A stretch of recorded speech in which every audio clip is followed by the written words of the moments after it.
Herkese merhabalar, mutfağıma hoş geldiniz. Bugün sizlere çok lezzetli bir tarifimiz var. Tarifimiz inanın hem çok kolay hem çok masrafsız.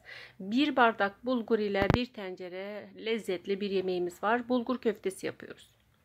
Bunun için bir bardak ince köftelik bulgur, bir bardak da içli köfte bulgurundan ekliyoruz. O yoksa irmik de ekleyebilirsiniz. Üzerine tuzunu ekliyorum. Yeteri kadar tuz yapacağınız kadar şöyle bir tatlı kaşığı dolusu tuz ekledim. Şöyle hafif karıştırıyorum. Daha sonra üzerine bir bardak sıcak su ekliyorum. Aynı bardak ölçüsüyle 2 bardağa 1 bardak sıcak su ekliyorum. Bunu iyice karıştırdıktan sonra üzerini kapatacağım. Bulgurumuzun iyice yumuşaması için en az bir yarım saat dinlendirmemiz gerekecek.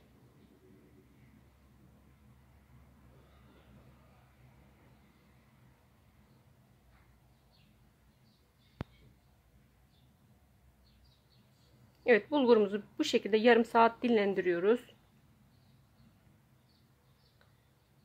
Dinlenmiş olan bulgurumuzu çıkardık. Güzelce yoğuruyoruz. Bir 10 dakika kadar yoğurmamız gerekecek. Şöyle hemen kabınız dar ise tezgahta dilediğiniz gibi yoğurabilirsiniz. Nasıl kolayınıza geliyorsa o şekilde yoğurun. Şöyle bir 5-6 dakika kadar yoğurdum. Hamurum zaten birbirine yapışmış güzel bir kıvamlı hamur. Daha sonra hamurdan şöyle birer parça koparıyorum. İnce silindir şekline getiriyorum.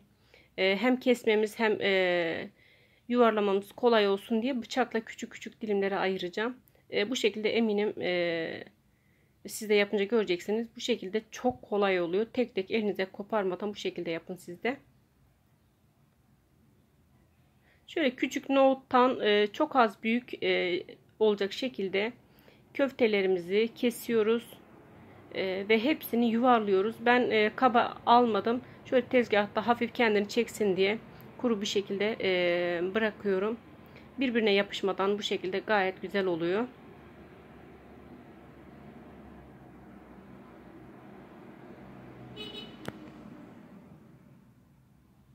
Evet, bütün köftelerimizi hazırladık.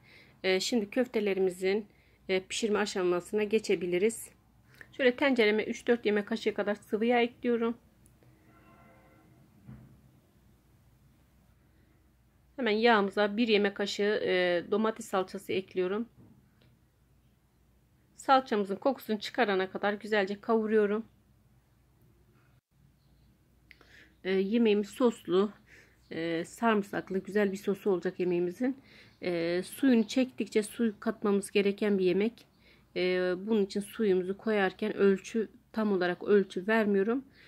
Ama yemeğin sonunda suyunu çektikçe su ekleyeceksiniz.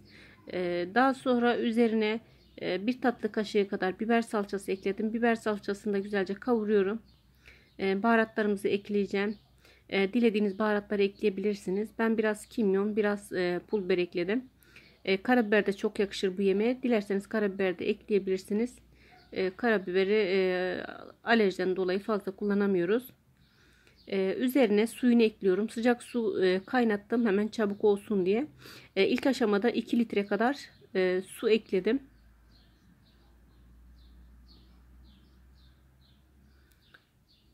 Şöyle suyumuz kaynamaya başladı. Hemen kontrolünü yapıyoruz. Rengi de gayet güzel. Şimdi köfteleri suyumuza ekliyoruz.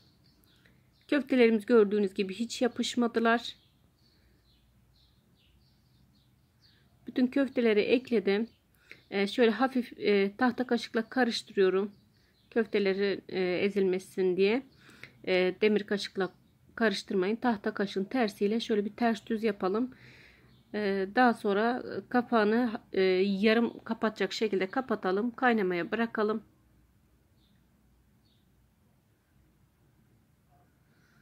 Evet, yemeğimiz kaynamaya başladı. Şöyle kaynadıktan bir 3-5 dakika sonra sarımsak ekliyorum. Sarımsakla şöyle file şeklinde doğradım. Siz dilerseniz ezebilirsiniz. Dilerseniz daha küçük de doğrayabilirsiniz. Sarımsak bu yemeğe gerçekten çok yakışıyor. Bu bulgur ile sarımsak yani inanın bu kadar birbirine yakışan bir yemek yoktur. Bu şekilde de kapağını kapatıyorum. Yemeğimizin kaynamasını bekliyorum. Dediğim gibi suyu azaldıkça su ekliyorum. Çünkü bulgurlar oldukça su çekiyor. Yemeğimiz kaynadı. Pişmeye yakın tuzunu ekliyorum.